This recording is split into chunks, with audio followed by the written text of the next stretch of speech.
Coucou tout le monde, on se retrouve pour un nouveau rendez-vous vidéo. Alors un petit rendez-vous du C'est lundi que lisez-vous, histoire de faire le point sur ma semaine livresque et de voir ce que je compte lire ensuite. Donc je vous laissais la semaine dernière, j'avais 2 lectures en cours dont la principale était sur le Kobo puisque c'était le tome 2 de la saga Lux de Jennifer Armentrout, donc Onyx. Voilà, quand je vous en avais parlé, je devais être à peu près à 50-60% dans ces eaux-là, donc bien entamé. Ça passait bien. J'étais super frustrée par l'attitude des personnages, mais on se dirigeait quand même vers un nouveau coup de cœur, comme ça avait été le cas avec les tomes précédents. Et ça n'a pas loupé. Voilà, un maxi coup de cœur pour ce tome 2. J'ai rarement été aussi frustrée, énervée, envie de changer l'histoire parce que c'est pas ce que je voulais. Mais en même temps, c'est un plaisir monstre du moment où on le prend jusqu'à la dernière page. L'avantage, c'est qu'heureusement, le tome 3 est prévu pour décembre, donc j'ai pas encore un an à attendre avant d'avoir la suite, comme c'est le cas de beaucoup de séries. Donc voilà, de la frustration, mais de la bonne frustration. Donc je vous recommande cette série. Si vous lisez en VO, allez-y. Alors, il y a donc le tome 0, le tome 1 et le tome 2 qui vient de sortir avec le 3 prévu sous peu. Par contre, je vous rappelle à lire tome 1 d'abord, après le tome 0 et ensuite le tome 2. Puisque le tome 0, c'est pas une nouvelle, c'est pas un tome, en fait, ça nous reprend des événements dont on nous parle dans le tome 1, on fait un espèce de flashback où on découvre ce qui s'est passé pour un autre personnage. Donc, il faut vraiment les prendre 1, 0, 2. Voilà. Et pour ceux qui lisent pas en VO, j'espère qu'un éditeur va très vite acquérir les droits et puis le sortir chez nous. De toute façon, dès que j'ai des nouvelles ou quoi que ce soit, je vous tiens au courant. Alors, ensuite, ma deuxième lecture en cours de la semaine dernière, c'était La Trace donc de Christine Ferré-Fleury, c'est chez Black Moon. Je vous disais, je sais plus trop où j'en étais, ce que je me souviens, c'est que j'étais pas super emballée. Et j'ai continué et malheureusement, ça n'a pas changé, voire ça a complètement empiré. Alors, sans spoiler, je pense par contre que dans mon avis, il y a des choses que enfin, c'est pas que j'ai pas compris, j'ai pas compris ce que ça faisait justement dans l'histoire, quel était vraiment l'intérêt. Donc, je pense que mon avis par contre sera spoilant, excusez-moi. Là, je vais éviter par contre de baver pour ceux qui l'ont pas encore lu. Par contre, pour moi, ça l'a pas fait. C'est pas super mauvais. L'écriture, par contre, est sympa. C'est vrai que ça se lit bien. Le style de l'auteur est sympa. Par contre, l'histoire, non, ça l'a pas fait. C'est vrai que ça commençait oui, voilà, j'en étais rendue là. Elle préparait son mariage, donc je vais être même pas à 100 pages. Elle préparait son mariage et en fait, ça avance. Voilà, ça se lançait pas vraiment. Donc j'attendais vraiment que l'intrigue démarre, qu'elles partent dans leur road trip parce que pour moi, c'est vraiment ce qui me plaisait à la base dans l'histoire de ce livre. Bon, ça s'est décanté finalement assez vite après, mais j'ai pas compris. Euh, voilà, elles sont traquées par un serial killer. Oui, jusqu'à là, l'histoire aurait pu être bien. Le problème, c'est que je sais pas ce qu'elle nous a fait avec les personnages. Finalement, il y a que la grand-mère que j'ai bien aimée.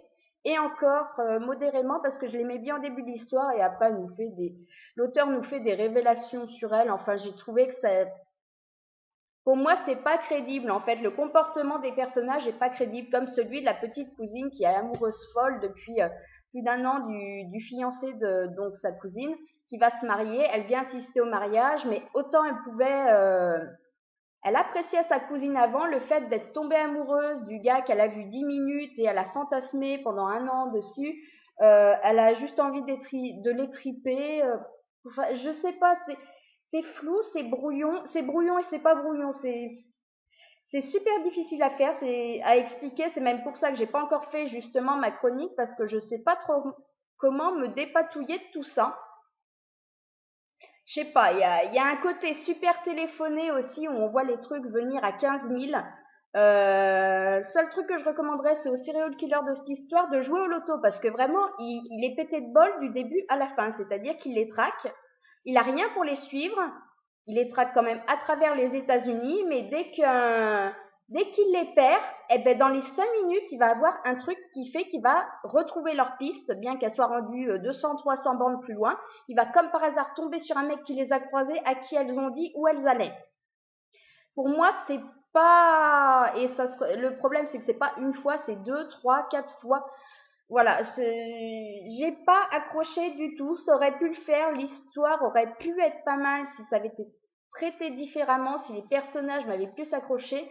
Mais là, je sais pas. J'ai l'impression qu'en plus l'auteur joue un peu la surenchère au niveau des révélations et pour moi, c'est pas cohérent et ça n'apporte rien à part.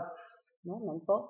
Ça apporte rien, quoi, à part que justement, oui, on accroche encore moins parce qu'on a l'impression que vraiment elle nous sort tout ce qu'elle peut en un minimum de pages et même si c'est pas crédible du tout, elle va continuer sur sa lancée. Donc non, ça l'a pas fait. Donc si vous avez envie de lire malgré tout, moi je vous le conseille pas plus que ça, mais bon, voilà, le style autrement peut être sympa à découvrir, plus pour ça que pour l'histoire qui pour moi s'oublie aussi vite qu'elle a été lue. Voilà pour mes lectures en cours. Ensuite, alors je me suis sorti un petit truc un peu costaud parce qu'après la trace, heureusement il était pas long, donc ça m'a pas non plus coupé totalement l'envie de lire. Maintenant, je voulais un truc costaud par derrière pour rattraper un petit peu et vraiment repartir sur une bonne lancée. Donc j'ai sorti le tome 1 de Charlie Davidson. C'est Première tombe sur la droite de Darinda Jones chez Milady. Voilà, depuis le temps que je voulais le lire. J'en entendais beaucoup de bons. Alors vraiment du très très bon pour les premiers qui l'ont lu. Maintenant des avis un petit peu moins intenses qui disent que c'est une bonne série. Maintenant il y a moins de coups de cœur qu'il y avait au début. Mais voilà, j'avais quand même bien envie de le découvrir et pour moi ça l'a fait. C'est exactement ce qu'il me fallait. Ça coule quand même tout seul. Comment elle s'appelle? Charlet. Un personnage comme je les aime. Elle est pétée d'humour, les situations. Voilà.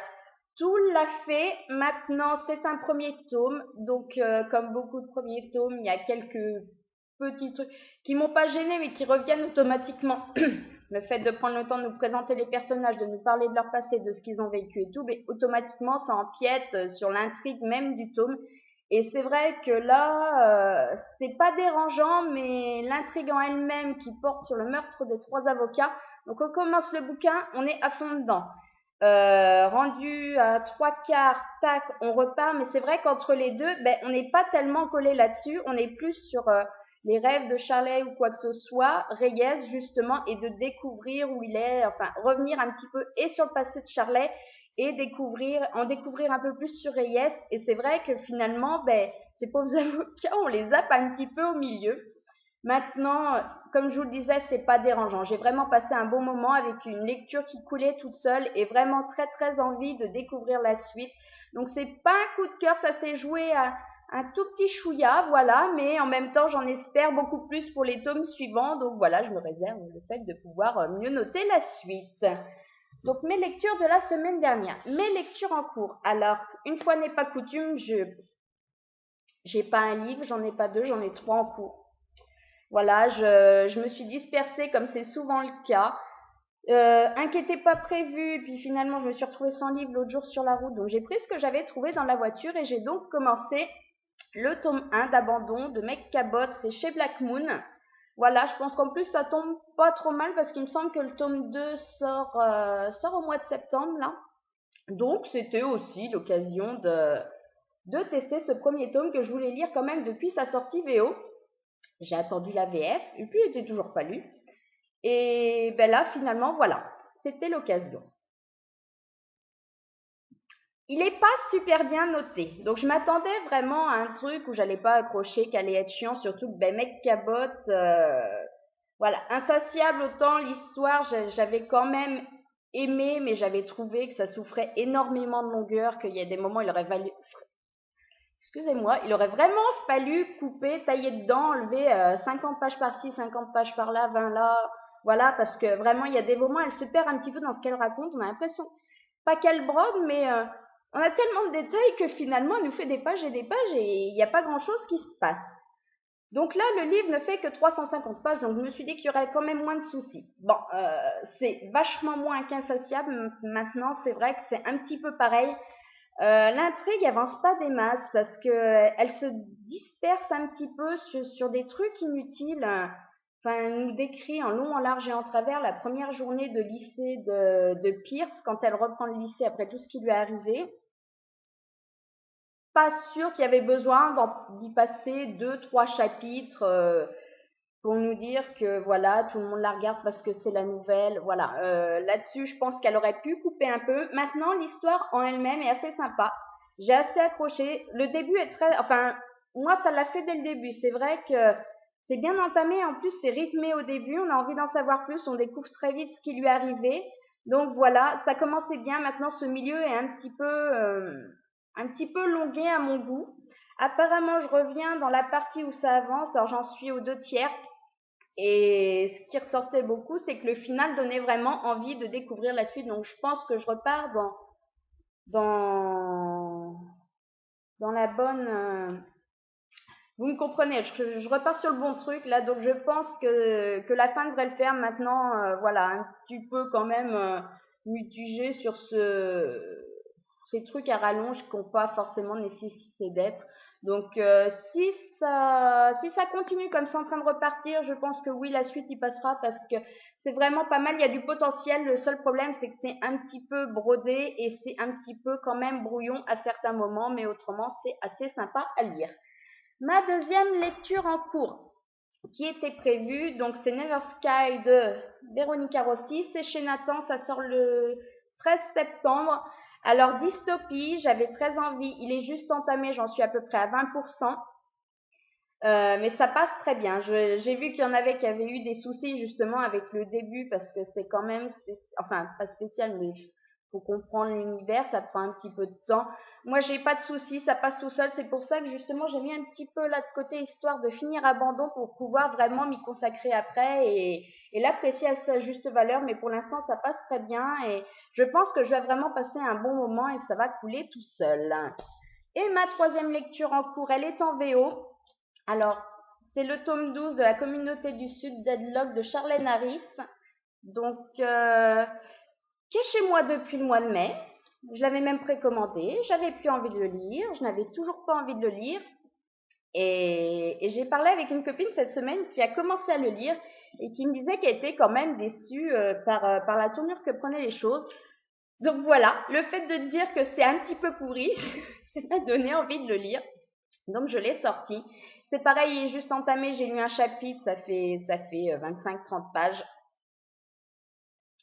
J'adorais cette série, maintenant je pense pas que ça va être le tome que je vais préférer, à moins que vraiment ça soit bien construit, mais le problème c'est que dès le premier chapitre, on voit qu'on retombe clairement dans l'univers des fées, Niall et tout le reste. Voilà, Claude Dermotte. Voilà, ça le fait chez moi les fées à petite dose dans l'univers de Suki. J'espère qu'on va pas rester complètement bouté là-dessus, qu'on va au contraire essayer de diversifier un petit peu. J'espère qu'on va avoir la politique vampirique et tout le reste, avancer un petit peu au niveau de toutes les intrigues qui sont un petit peu mises en route depuis 2, 3 tomes et qui finalement ne sont toujours pas résolues et avancent très très peu.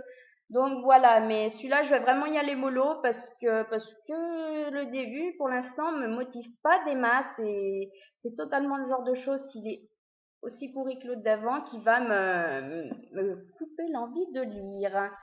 Donc voilà pour mes lectures en cours et ensuite j'en ai prévu qu'une parce qu'avec 3 en cours et puis voilà, il faut que je lise de toute façon avant le 30, je crois que c'est, voilà, on est le 27, donc j'ai 2 jours et demi pour lire Le Sang du Roc, le tome 2, Back to Bones de Jerry Smith Ready, donc chez Milady, parce que c'est pour une lecture commune de fin de semaine que j'avais totalement zappé. Maintenant, le tome 1 avait été vraiment une très bonne découverte, j'avais passé un très très bon moment, donc sans souci, j'entame.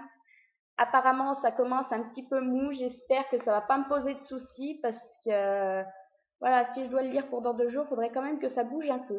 Ou alors je l'entame quand j'ai fini Abandon. Je ne sais pas, je vais voir. Donc voilà ma prochaine lecture à venir. Je n'en prévois pas d'autres. Je pense pas que j'aurai le temps de toute façon. Si finalement j'ai le temps d'entamer autre chose, je trouverai bien de quoi faire. Encore quelques acquisitions cette semaine, ce week-end. Donc voilà, un petit peu obligé. Quand on commence des séries et que finalement elles sont bien, on est obligé de se fournir la suite. Donc je vous dérange pas plus longtemps. Je vous dis de toute façon à lundi prochain pour un nouveau C'est lundi que lisez-vous. Peut-être même vendredi pour un IMM. Faut que je fasse le compte un petit peu du nombre qui est arrivé dans ma palle pour voir si ça peut attendre une semaine de plus ou pas. Et je vous souhaite une bonne semaine et en attendant, que lisez-vous?